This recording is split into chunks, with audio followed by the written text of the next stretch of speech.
Doctor সাহেব, আমার না বুলার রোগ হয়েছে, আমি খালি ভুলে যাই সবকিছু। হম তো কবে থেকে হয়েছে এই অসুখ? কিসের অসুখ?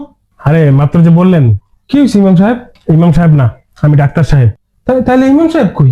আরে আপনি একটু, ডাক্তার সাহেব বলুন তো, আমার এই অসুখের চিকিৎসা কি? কিসের চিকিৎসা? ওই যে আমি যে ভুলে যাই সবকিছু, আপনার তো দেখি ঠিকই মনে আছে। কি মনে আছে ইমাম সাহেব? আরে এটা কে ছেড়ে দিচ্ছে এদিকে? কি ছাড়ছে ডাক্তার সাহেব? উফ, আচ্ছা বলেন, আপনার কি বিয়ে হয়েছে? হ্যাঁ ডাক্তার সাহেব, হয়েছে। তাহলে ওয়াইফের সাথে কিছু সময় পার করবেন, ভালো লাগবে। কিন্তু আপনার ওয়াইফ যদি মনে করে কিছু, আরে ওই, আমি আপনার ওয়াইফের সাথে সময় কাটাতে বলছি।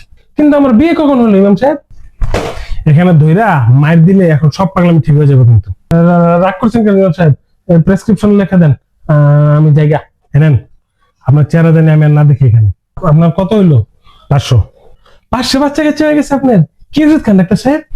আরে পাগল, আমার ফি হয়েছে 500। আপনার আমি ফিস দিতে যাবো খালি? আরে যে ওষুধ লিখে দিছি ওইটার ফিস 500। কিসের ওষুধ ইমাম সাহেব? তোর পাগলামির। কিন্তু আমার তো বুলার রোগ হয়েছে। হ্যাঁ তো ওষুধ তো দিতেছি রে বাপ। কিসের ওষুধ দিতেছেন? ওই ভাগে দিতে ভাগ।